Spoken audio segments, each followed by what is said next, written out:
our next speaker is going to talk about open educational resources, which David mentioned he used. And David Harris, our next speaker, is going to talk about it from a different perspective in terms of OER. And several years ago, he was on the publishing side. And you might say that now the force is with him, and he's looking for ways to provide access to course materials for free or extremely low cost. And so we're very lucky to have David join us here from OpenStax, which is out of Rice University. So please help me welcome David Harris. Thanks so much.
Thank you very much. And thank you so much for having me here today. I'm really excited to talk to you about open education resources. I'm going to give you a brief history of where we see this going, and then talk in a little bit more detail about OpenStax College. Many, many years ago, before the internet revolution, the world was a simpler place. Knowledge was really confined within walls. You'd have a professor who might select a textbook, and a student enrolled in a course. And there was not a great deal of sharing of information. But the internet changed everything. And we're seeing an exploding of information. And this is forming knowledge networks throughout the globe. And this has had a major impact on many industries. You think about the music industry. You think about the newspaper industry. And of course, the computer industry. Revolution and change is occurring at lightning speed. But when you think about textbooks and the way that students interact with that content, that has not changed a great deal. Yes, some technology have been layered in, but the students are confronted with ever-increasing prices, revision cycles that feel onerous, and so there has to be a better way.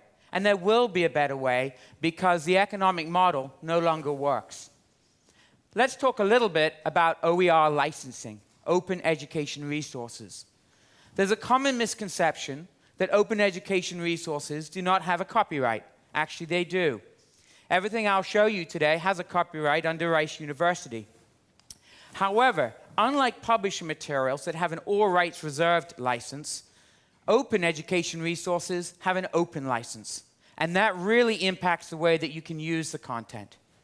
The least restrictive license is the CC BY license. That means you can take the content, you can adapt it, you can use it as is, and re-disseminate it for free to students anywhere in the world. As you move down this continuum, the licenses get slightly more restrictive. Probably the most common use is NC, which means no commercial use. At OpenStax College and Connexions, we actually use the most liberal license, the CC BY license, because we want frictionless remixing. So if you go to Connexions, you can use any of the content and mix it and adapt it without worrying about the licenses. I think another important thing to consider about open education resources is the way that it can enhance academic freedom. As we said earlier, we're based out of Rice University, and academic freedom is very important to us. OER provides you with more choices, not fewer choices. OER gives you the ability to adapt and edit and bring in other open resources without having to get permission. And third, open education resources prevent you from being locked into a particular platform. Too often, an instructor might find a platform they like, but they don't like the book, or vice versa. With open education resources, you have more choices. And in the market, we believe that open education resources should never be mandated or legislated. It has to be the faculty choice if these materials are to be used in the classroom. Secondly, we believe that open education resources need to stand on their own vis-a-vis publisher materials. They need to meet quality thresholds. So it's that simple. The choice is yours. What are you going to do for your students? OER, students, and digital rights management. This is very important to consider as we move into more of a digital age and a digital deployment of content. DRM basically limits the ability for students to use content. You're probably very familiar with the fact that if students purchase an ebook, I shouldn't say purchase, I should say rent an ebook, they lose access after 180 days. If that same student wants to print out a great number of pages because she's reviewing for an exam, she might have crossed the threshold of allowance. Open licenses changes all that. It changes the way that the students interact with the content, and it's much more in line with today's generation of students. First, access never expires.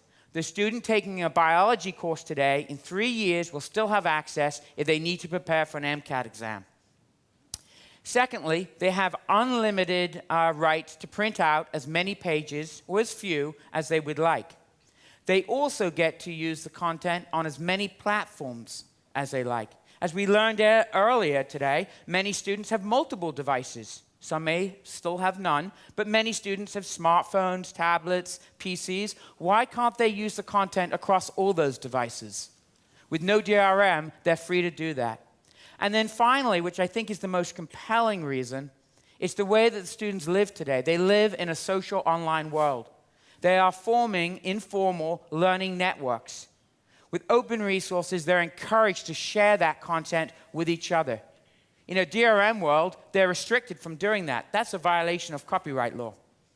And so DRM gives them incredible freedom to exchange ideas and to learn together.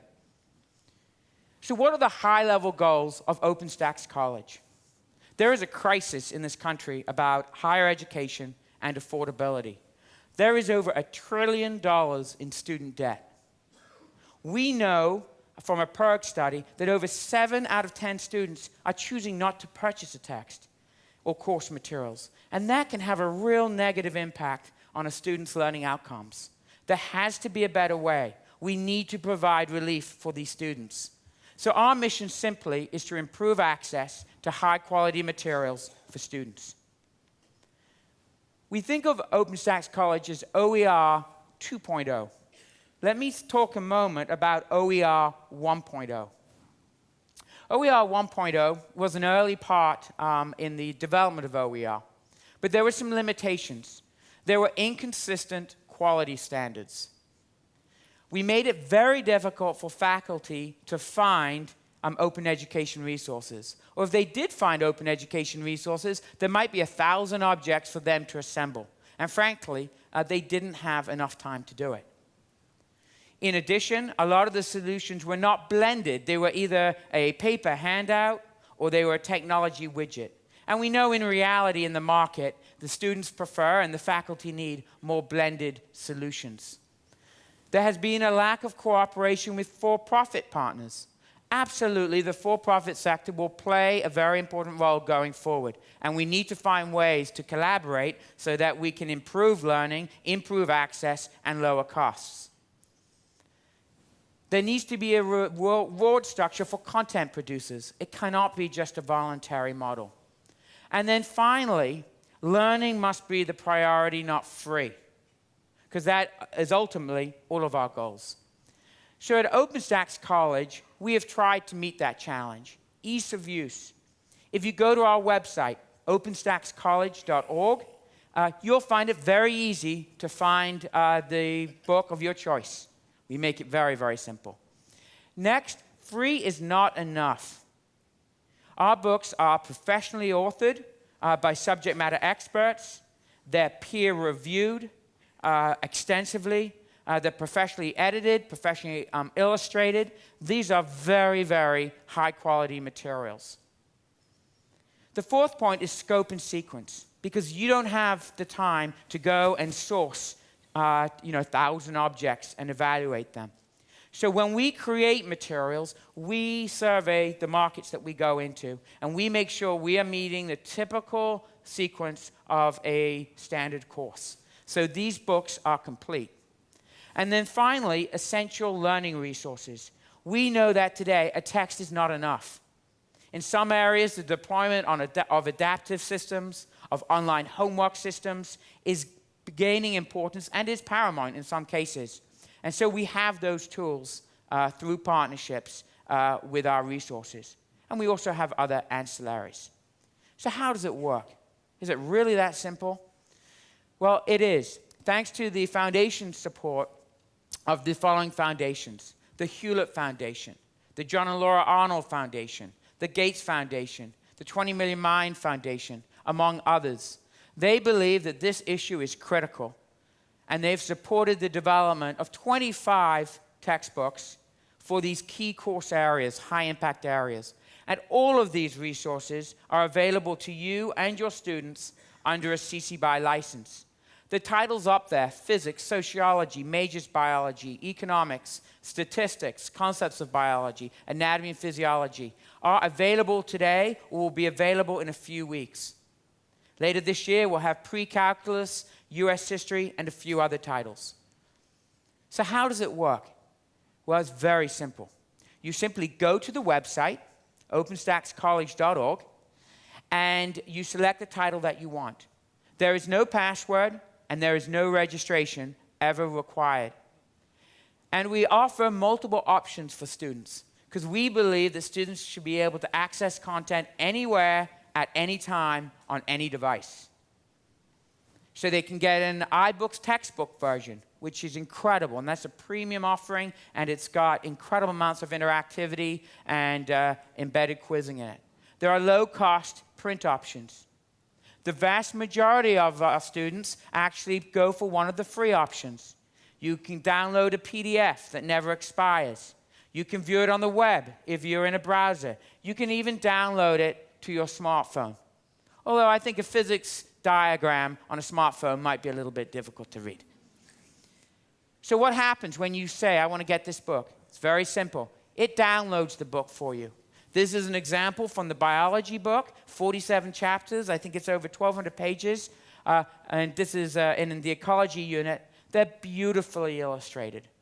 And I think the authors have done an incredible job at explaining the concepts in a very integrated and thematic way. In fact, the question we get after faculty look at these materials most often is, so how is this really different, other than the author's perspective, than what my students are doing now? And I say, probably about $250. So what are the metrics? Is this being successful? Is the community reacting? And here we are most encouraged. The support has been overwhelming. We didn't start that long ago. The first book just published in July 2012. But we look at the impact already. Over $5.5 million saved. Over 3 million web views. The downloads of the books, that's where someone has to actually go and do something, over 400,000 times. 432 adoptions, probably at about 400 institutions across the country. And 58,000 confirmed students in seats. That's an enormous impact in a short period of time. And it's really because of faculty like you who are trying to help their students. The philanthropic support grows to 7, and we now have 14 ecosystem partners, which I'll discuss right now. We recognize that we can't do it all ourselves to the degree of excellence that we would like. So we partner with for-profit providers who enhance the open education resources with new products and services. I mentioned the iBooks textbooks. That's a partnership we have with Apple. We have a partnership with a publisher, John Wiley & Sons, where in biology, they're developing a whole biology platform that not only assesses the students, but the students get to interact with each other through a social network capability. But the beauty of this is they're able to do this at a fraction of the cost of what a traditional publisher would charge. And that's the goal that we have with this ecosystem, this distributed ecosystem. Instead of the old system where it was one player trying to control everything, this is a distributed ecosystem model in which every partner is highly efficient and they can maximize what they do.